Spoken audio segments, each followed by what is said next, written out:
Hello everyone, मैं स्मृति मिश्रा आज आपके सामने logical reasoning and data interpretations के कुछ क्वेश्चन सॉल्व करूंगी। चलिए स्टार्ट करते हैं। The first question is on a particular day 6 persons Kalyan Kumar Kiran Karan Krishna and Kirtan boarded a city bus at a bus stop. किसी भी एक पर्टिकुलर डे में 6 पर्सन कल्याण कुमार किरण करण कृष्णा एंड कीर्तन जो है बस पे चढ़े सिटी बस में किसी बस स्टॉप से।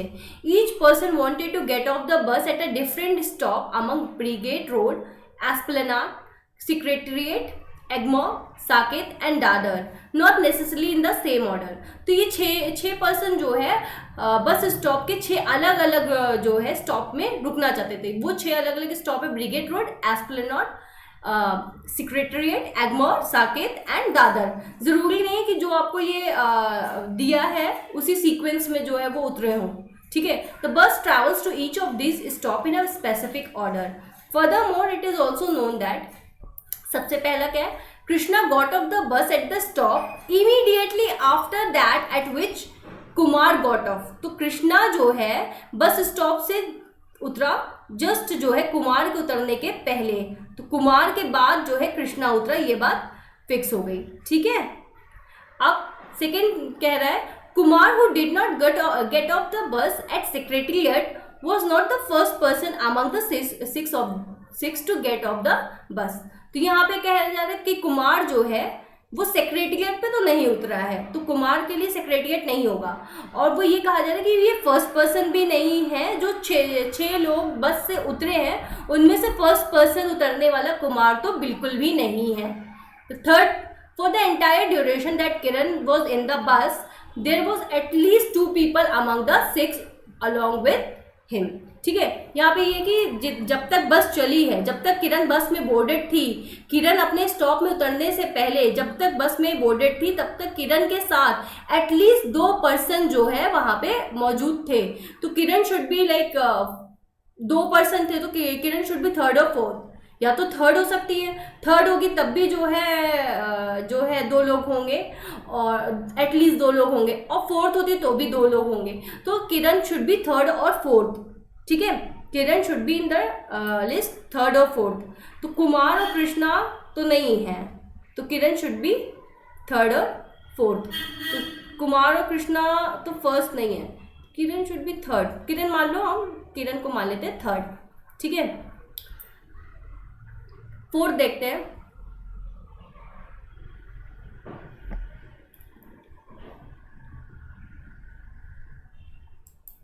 Okay, fourth, Karan, who was not the last person among the 6 to get off the bus, got off the bus at the stop immediately after Saket. तो यहाँ पे कह रहा है कि करण जो है वो तो लास्ट पर्सन नहीं है बस से उतरने वाला, लेकिन ये जब भी बस से उतरता है बस उससे पहले साकेत रुकी थी, ठीक है। तो करण वॉज द पर्सन जिससे पहले साकेत रुकी थी। तो करण जो है, मान के चलो करण को इधर मान लेते हैं, ठीक है। Brigade road is the stop immediately after the stop at which Kalyan got off the bus. तो कल्याण जब बस से उतरा उसके बाद ही ब्रिगेड रोड पड़ा, ठीक है। तो कल्याण तो अभी कहीं लिस्ट में है नहीं। Kiran who was not the first among the 6 persons to get off the bus got off the bus at Egmore. Kiran जो है वो एग्मोर में थी, कहाँ पे, एग्मोर, ठीक है। And while Krishna got off the bus at the stop immediately before Dadar. Krishna जो है दादर के पहले, तो लास्ट वन जो है वो दादर हो जाएगा, ठीक है। तो देखिए ये हो जाएगा। तो कृष्णा जो है वो सेक्रेटेरिएट, ये देखो कल्याण जो है फर्स्ट वन हो गया है, तो यहाँ पे हो जाएगा ये कल्याण वॉज द फर्स्ट वन, ठीक है। और ये हो गया, बचा कौन, कीर्तन। कीर्तन जो है वो दादर उतरा था, दादर। कल्याण जो है सबसे पहले था साकेत, ठीक है। कृष्णा मान के चलते हैं, एग्मोर पे किरण उतरी थी, ठीक है। दादर पे ये उतरे थे, और साकेत में वो। यहाँ पे ये बताया गया है कि ब्रिगेड जो है कल्याण के बाद जो है ब्रिगेड है, पड़ा था कल्याण के बाद, तो करण जो है वो ब्रिगेड रोड पे उतरा था, ठीक है। एंड कुमार जो है एस्प्लेनेड में, और बचा क्या, सेक्रेटेरिएट, सेक्रेटेरिएट में कृष्णा। तो ये आंसर हो गया। कल्याण जो है वो साकेत उतरा था, कल्याण जो है साकेत उतरा था। करण जो है वो ब्रिगेड रोड उतरा था। किरण एगमोर, कुमार एस्प्लेनेड, कृष्णा सेक्रेटेरिएट और कीर्तन दादर। तो ये जो है ये सीक्वेंस हुआ, ठीक है, लोगों के उतरने का। तो क्वेश्चन देखते हैं, who got off the bus at Dadar. Dadar पे कौन उतरा था, पीछे आते देखते, दादर पे कौन उतरा था, कीर्तन। तो right answer was Kirtan, Kirtan was the right answer, Kirtan was the right answer. Next question, who was the first person among the 6 to get off the bus. सबसे पहला पर्सन कौन था बस उतरने वाला, तो आंसर इज कल्याण। हमने देखा सबसे पहले कल्याण बस से उतरा था, ओके। नेक्स्ट देखते हैं, how many of the 6 person got off the बस before the bus stopped at secretariat. Secretariat बस रुकने से पहले कितने लोग बस से उतर गए थे। सेक्रेटेरिएट हम देख रहे हैं 5th नंबर पे है, ठीक है, मतलब बस स्टॉप में 5th नंबर पे सेक्रेटेरिएट पे रुकी थी बस। तो उसके पहले 4 बस स्टॉप पे ऑलरेडी रुक चुकी थी, कितने, 4। Then answer will be 4, answer will be 4, ठीक है।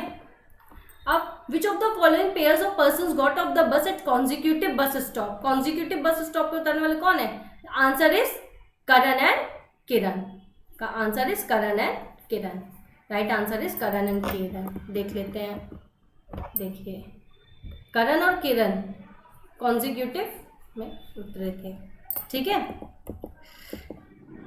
तो ये हो गया। अब आते हैं नेक्स्ट क्वेश्चन में। नेक्स्ट क्वेश्चन देखते हैं, there are 8 members P Q R S T U V and W in a family. 8 members की फैमिली है। These 8 persons belong to 3 different generations, ठीक है। ये जो 8 पर्सन्स फैमिली के हैं वो 3 अलग अलग जनरेशन को बिलोंग करते हैं। Such that there are 3 married couples while 2 members are unmarried. जैसे जिनमें से 6 लोग जो हैं, 6 लोग मैरिड है, मतलब 3 मैरिड कपल्स हैं और 2 लोग अनमैरिड है। Each couple had at least a child. Her couple को कम से कम एक बच्चा तो है, ठीक है। Further it is known that each of these 8 person works with a different company among A B C D E F G H in any order, ठीक है। ये आगे ये हमको पता चलता है कि ये जो 8 पर्सन्स है ये 8 अलग अलग डिफरेंट कंपनीज में काम करते हैं। कंपनी का नाम है A B C D E F G and H, ठीक है, कोई भी ऑर्डर हो सकता है। V and F T are the only siblings in the family and U W R and S are of the same gender. V and F T जो है वो जो है पूरी फैमिली, 8 लोगों के मेंबर्स की फैमिली में ये they are the only siblings, ठीक है। वो दोनों ही भाई बहन या भाई भाई या बहन बहन हो सकते हैं। हमको ये पता है कि U W R S जो है ये 4 मेंबर्स तो सेम जेंडर के हैं। अगर इनमें से कोई एक मेल है तो बाकी सब मेल है, या अगर हमको पता चलेगा इनमें से कोई फीमेल तो बाकी सब फीमेल है, ठीक है। W and V do not form a married couple. W और V जो है वो मैरिड कपल नहीं है, तो मतलब W और V जो है वो ये दोनों अनमैरिड हुए, ठीक है। तो इसका मतलब W V अनमैरिड हुए, तो उसके बाद P Q R S T U जो है वो मैरिड कपल्स हुए। The person who works with A is the mother of the person who works with F, ठीक है। जो पर्सन A के साथ काम करता है वो पर्सन F की जो पर्सन F के साथ काम करता है उसकी मदर है। Who in turn is a female, जो कि फीमेल है, ऑब्वियसली मदर है तो female. V does not work with E, V जो है वो E के साथ काम नहीं करता। And his daughter is S, okay, E की daughter SM। R works with B, R जो है वो B में काम करता है। The person who works with G and the one who works with E belongs to the same generation. तो जो पर्सन G कंपनी G और E में काम करते हैं वो सेम जनरेशन को बिलोंग करते हैं। The person who works with G is a female. जो पर्सन G के साथ काम करता है वो फीमेल है, ठीक है, okay. whereas the person who works with E is a male। तो G के साथ जो काम करते हैं वो फीमेल है और E के साथ जो काम करते हैं वो मेल है। The person who works with C is the maternal grandfather of Q। जो पर्सन C के साथ काम करता है वो Q का मैटरनल ग्रैंडफादर है। In turn works with D, जो कि डी के साथ काम करते हैं। T works with H. अब टी क्या है, वो एच के साथ काम करता है। तो मान के चलो हम एक एग्जांपल्स लेते हैं कि यहाँ पे 3 कपल्स हैं। एक कपल हो गया F1 F2, ठीक है, दूसरा हो गया कपल F5 F3, ठीक है। मान लो कि दो इनके जो F1 और F2 के 2 बच्चे F3 और F4, ठीक है। अब F3 की शादी हुई है F5 से और F4 की शादी हुई है F6 से, ठीक है। तो ये 3 कपल्स हो गए। अब F5 और F3 का जो भी बच्चा होगा वो F7 होगा, और F4 और F6 का जो भी बच्चा होगा वो F8 होगा। तो टोटल और ये दूसरा भी एक तरीका हो सकता है कि F1 F2 कपल हो और F3 और F4 कपल हो, जिसमें से F2 और F3 जो है वो सिबलिंग्स हैं, और इनको जो है इनके जो है F5 बच्चा है जिसकी शादी F7 से हुई है, और इनका बच्चा F8 है। वैसे ही F3 और F4 का जो चाइल्ड होगा वो F6 होगा। तो ये 2 केसेस बन सकते हैं। अब यहाँ पे here the family members are denoted by F1 F2 till F8, ठीक है। हमने यहाँ पे मान लिया कि जो फैमिली मेंबर्स को F1 से F8 तक डिनोट किया है। Let us consider possibilities. अब हम पॉसिबिलिटी देखते हैं। It is given that V and R are only siblings. माना गया कि V और R जो है ओनली सिबलिंग्स, मतलब यही है जो एक दूसरे के भाई बहन या भाई भाई या बहन बहन लगते हैं। Thus let us consider F3 as V and F4 as R, ठीक है। केस 1 में हम देख रहे हैं कि F4 को हमने R मान लिया और F3 को हमने V मान लिया। V has a daughter 8, thus F7 is S। तो मान लेंगे कि अगर V की जो डॉटर है वो F8 हुई तो F7 जो है वो S हो जाता है। Therefore U, W, R and S are females. तो हम मान लेंगे U, W और R और S जो है क्या हो गए, फीमेल्स हो गए। The person who works with C is the maternal grandfather of Q। तो जो पर्सन जो है C के साथ काम करता है वो Q के मैटरनल ग्रैंडफादर हुए, ठीक है। Therefore F8 is a Q। तो ये मान के चलेंगे F8 जो है वो Q होता है, हु वर्क्स विथ D, जो कि D के साथ काम करता था। Let F1 works with C। अब यहाँ पे F1 को C के साथ काम करने दो। It is given that R works with B। ये क्वेश्चन में ऑलरेडी गिवन है कि R जो है वो D के साथ काम करता है। The person who works with A is the mother of the person who works with F। जो पर्सन A के साथ काम करता है वो मदर है उस पर्सन का जो F के साथ काम करते हैं, और both are females. The only possibility is that F5 wife of B।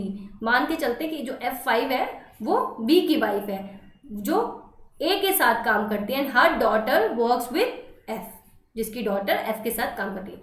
Since the person working with G and E belong to the same generation, V works with E which violates a condition. Therefore this case is not possible. Case 1 possible नहीं होता। Here again we have 2 cases. अब यहाँ पे आते हैं case A पे।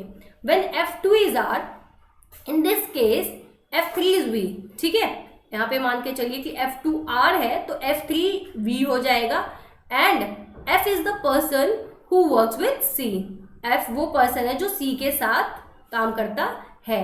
तो F6 को हमने S मान लिया और F8 को हमने Q मान लिया। अब F4 जो है U है, who works with A, जो कि U जो है A के साथ काम करता है, and thus F6 works with 8। तो therefore F7 and F8 will be working in E and G respectively, ठीक है। Equals to or greater than V will be working with H, which is not possible. Therefore this case is not possible. अब आते हैं case B में, जहाँ पे F2 को हमने मान लिया B है, ठीक है। F3 जो है R है, and V works with C। V जो है C के साथ काम करती है। F5 is S and F8 is Q and works with D, चूंकि D के साथ काम करते हैं। W is not the couple of V, ठीक है। W जो है वो V का कपल नहीं हो सकता क्योंकि दोनों ही अनमैरिड हैं। Since W is a female she can not be F4 और F7। चूंकि W फीमेल है तो F4 और F7 नहीं हो सकता क्योंकि F4 और F7 जो है मेल मेंबर्स हैं। Therefore F6 is W। तो ये मान के चलेंगे कि जो W है वो F6 है। अब F1 इज U, F1 को हम U मानेंगे, वर्क्स विथ A एंड दस S works with F। Okay, अब as the persons working with G and E belong to the same generation, the only possibility is that W works with G and F7 works with E. Therefore, F4 works with H. Now, F4 is T. यहाँ पे F4 को T मानेंगे and F7 is P. The final arrangement is as follow. तो अब यहाँ पे final arrangement क्या हो जाएगी कि U1 A B C siblings हो जाएंगे, B और R सिबलिंग्स, और U एंड T। ठीक है, B की शादी U से हो जाएगी और R की शादी T से हो जाएगी। ठीक है, और U और B के का बेबी F और R और T का बेबी W। ठीक है, अब S की शादी P से हो जा रही है जो कि E कंपनी में काम करता है, और Q की, और इन दोनों के जो किड है वो Q है। तो दो बच्चे अनमैरिड है, क्यों है Q और W। ठीक है, अनमैरिड, और यहाँ पे बी भी अनमैरिड है। ओके, ठीक है, ये हो गया। अब M for the male and female. तो क्वेश्चंस पे आते हैं। Which company does W work with? तो कौन सी कंपनी में W काम करता है? तो answer is G। Answer is G। पीछे आएंगे देखेंगे W किस कंपनी में काम करता है। W works in G। Okay, आते हैं नेक्स्ट क्वेश्चन में। Who among the following is the spouse of the person working with E? अब इनमें से कौन है जो E में काम करने वाले का स्पाउस है? तो देखते हैं, हम E में काम करते हैं P, और P के स्पाउस है S। Then answer will be S। Okay, next question देखते हैं। Which of the following pairs of persons form a married couple? इनमें से कौन पर्सन है जो मैरिड कपल है? तो UV मैरिड है, RT मैरिड है एंड PS मैरिड है। Answer is more than one of the above. 3 लोग मैरिड है तो more than one of the above, UV RS। ठीक है, मोर देन वन इज। अब which of the following statement is or are definitely true? U works with A, इनमें से कौन से ट्रू है? U works with A, true. W is the daughter of P, W is the daughter of P। तो हम देखेंगे कि सच में W है, W is the daughter of, तो W डॉटर हुई, W is the daughter of T। हाँ हुई, W is the daughter of T है, P की नहीं है, गलत। Q is the male member, Q male member है, Q is the male member, right. Q जो है मेल मेंबर। तो answers will be more than, नहीं, Q मेल या फीमेल दोनों हो सकती है। देखो यहाँ पे लिखा है Q मेल या फीमेल, हमें Q का जो है नहीं पता है gender. Q may be male और मे बी फीमेल, हमें नहीं पता। तो इनमें से हमने देखा कि खाली एक जो है नंबर 1 इज ट्रू, तो the answer will be number 1। Okay, अब आते हैं नेक्स्ट क्वेश्चन में। नेक्स्ट क्वेश्चन है 64 players seeded from seed 1 to seed 64 participated in a knockout tennis tournament. Seed 1 is the highest seed and seed 64 is the lowest seed. ठीक है, यहाँ पे 64 persons जो है वो नॉकआउट टेनिस टूर्नामेंट्स में पार्टिसिपेट किए हैं, जिसमें सीड 1 जो है वो हाईएस्ट सीड है और seed 64 is the lowest seed. The tournament would be played in 6 rounds. Tournament 6 rounds में खेला जाएगा, जो कि that is first round, second round, third round, quarter finals, semifinals and finals. ठीक है, 6 राउंड्स में ये जो है टूर्नामेंट खेला जाएगा।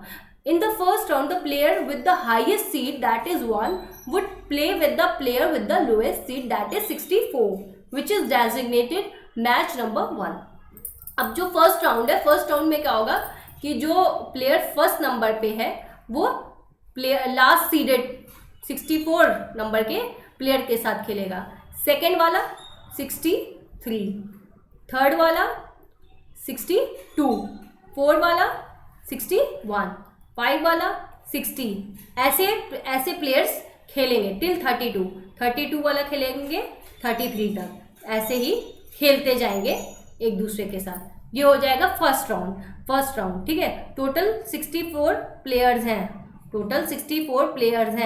टोटल नंबर और 6 राउंड्स में होने, तो टोटल नंबर ऑफ मैच क्या होगा, total number of match n minus 1 is equals to 64 minus 1 is equals to 63। Total 63 matches होंगे ये 6 राउंड्स को मिला के।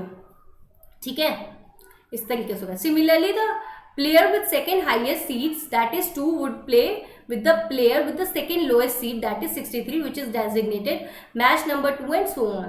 In second round the winner of the match number 1 of the first round would play with the winner of the match of the 32 number of 32 of the first round and this match is designated match number 1 of the second। अब यहाँ पे बोले कि इनमें से जब first round हो जाएगा तो इनमें से जो भी जीतेगा, मान लो फर्स्ट वाला जीता, फर्स्ट वाले का मैच होगा 32 नंबर वाले से, 32 वाले से, इस तरीके से मैच होगा। Similarly the winner of the match number 2 is the first round would play with the winner of the match number 31 of the first round and this match is designated match number 2 of the second round and so on. In the similar pattern the subsequent rounds will be played। okay, यहाँ पे क्या है कि total number of match 63 matches होगी। Okay, कितने rounds है, 6 round.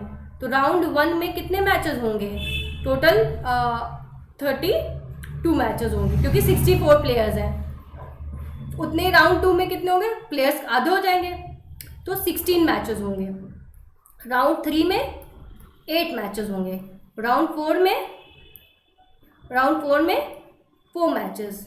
Round 4 is quarter final, round 5 is semifinal. Semifinals में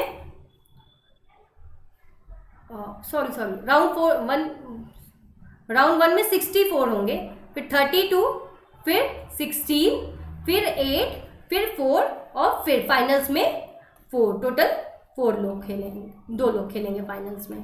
देखें, जैसे राउंड 1 में टोटल 64 लोग खेल रहे हैं, ये हमारी ग्रुपिंग हो गई। फर्स्ट वाला 64 के साथ खेलेगा और जो 32 है वो 33 के साथ, 16 वाला 49 के साथ, 17 वाला 48 के साथ, 8 वाला 50, ऐसा होगा ना। फर्स्ट वाला 64, सेकेंड वाला 63, थर्ड वाला 62, फोर्थ वाला, इस तरीके से पेयरअप होगा। अब यहाँ पे हम देख रहे हैं कि फर्स्ट वाला जो है 64, 32, 33 के साथ, 16, 49 के साथ, 17, 48 के साथ, 8, 57 के साथ, 25, 40 के साथ, 9, 56 के साथ, 24, 41 के साथ, 14, 61 के साथ, इस तरीके से करते करते 21, 44 के साथ और यहाँ पे 32, ऐसे टोटल करते करते हमारा फर्स्ट राउंड हुआ। अब हमारा ये जो है यहाँ तक टिल 21 to 44 ये हमारा टॉप हाफ हुआ, टॉप हाफ। ठीक है, और 3 से लेके 23 तक ये हमारा हो गया सेकेंड बॉटम हाफ। ठीक है, बॉटम हाफ ये हमारा हो गया फर्स्ट राउंड।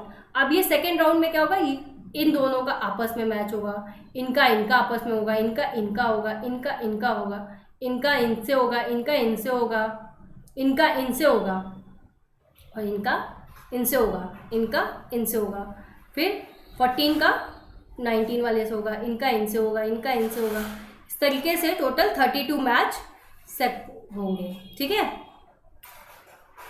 इतने होंगे। फिर इसमें होगा थर्ड राउंड में इन दोनों का आपस में, इन दोनों का होगा, इनका इनमें होगा, इनका इनके साथ होगा, इनका इनके साथ होगा, इनका इनके साथ होगा, इनका इनके साथ होगा, इन दोनों का आपस में होगा, इनका आपस में होगा। ठीक है, इनमें से जो जीतेगा वो क्वार्टर फाइनल खेलेगा, क्वार्टर फाइनल। ठीक है, क्वार्टर फाइनल होगा इनका, इसमें ये क्वार्टर फाइनल होगा। फिर क्वार्टर फाइनल से जो जीतेगा, इसमें से जो एक इंसान जीतेगा, उसमें से जो एक इंसान जीतेगा, उनके बीच में सेमीफाइनल होगा। और यहाँ से जो एक इंसान जीतेगा, यहाँ से जो एक इंसान जीतेगा, उसके साथ सेमीफाइनल होगा। अब इन दोनों के साथ जो एक जीतेगा वो फाइनल्स में खेलेगा। किस में खेलेगा, फाइनल्स में। ठीक है, आइए देखते हैं। अब यहाँ पे हमको if the player seeded 43 won the tournament, then which of the following players cannot be the runner up? अगर 43 जो है टूर्नामेंट के विनर होता है तो इनमें से कौन सा प्लेयर है जो रनर अप नहीं हो सकता? Player seeded 44, player seeded 45, player seeded 46 और player seeded 36. The answer will be player seeded 46 will not be the runner up, क्योंकि 43 और 46 belongs with the same half.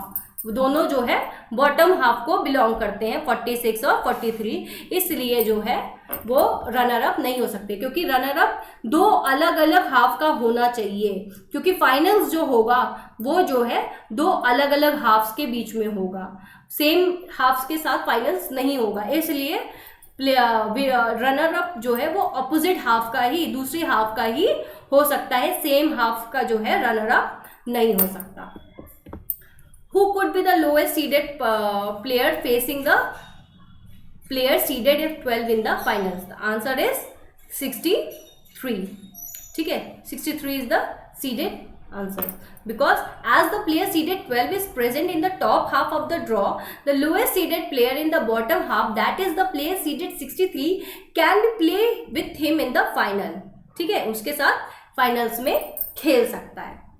Next question, if one of the matches was between players seeded 23 and 46, then one of the matches in the tournament can be between the players seeded 9 and 13, 6 and 18, 5 and 51, 17 and 15. The answer is 9 and 13. 9 और 13 जो है साथ में खेल सकते हैं, because if we divide the diagram into 4 parts, अगर हम 4 पार्ट्स में डायग्राम्स को डिवाइड कर दें तो टॉप टू बॉटम जो है 46 comes under the third part, 46 जो थर्ड पार्ट में आता है, और जो 23 है comes under the fourth part, वो फोर्थ पार्ट में आता है, इसलिए वो दोनों आपस में खेल सकते हैं. Therefore except players seeded 23 and 46, none of the players who are present in the third and fourth part can play with any of the players in other 3 groups. Therefore only the match between the players seeded 9 and 13 is possible among the given choices. In choices में से 9 and 30 possibility है जो एक दूसरे के साथ खेल सकते हैं. लास्ट क्वेश्चन देते हैं. If there are only 5 upsets, a lower seeded player beating a higher seeded player in the tournament, then who could be the lowest seeded player winning the tournament? The answer is 32. 32 can be the answer. Any player to win the tournament needs to win 6 matches. किसी भी player को जिनको tournament जीतना, उसको tournament जीतने के लिए कम से कम 6 मैचेस जीतना जरूरी है. If 5 of them are upsets, अगर 5 जो है वो upsets हैं, lower seeded players हैं, then the player seeded 32 can win the tournament. तो प्लेयर सीडेड 32 जो है वो टूर्नामेंट जीत सकती है. ओके, तो ये रहा. होप आपको हेल्पफुल रहा होगा ये वीडियो. ऐसे ही पढ़ते रहिए, फिर मिलेंगे.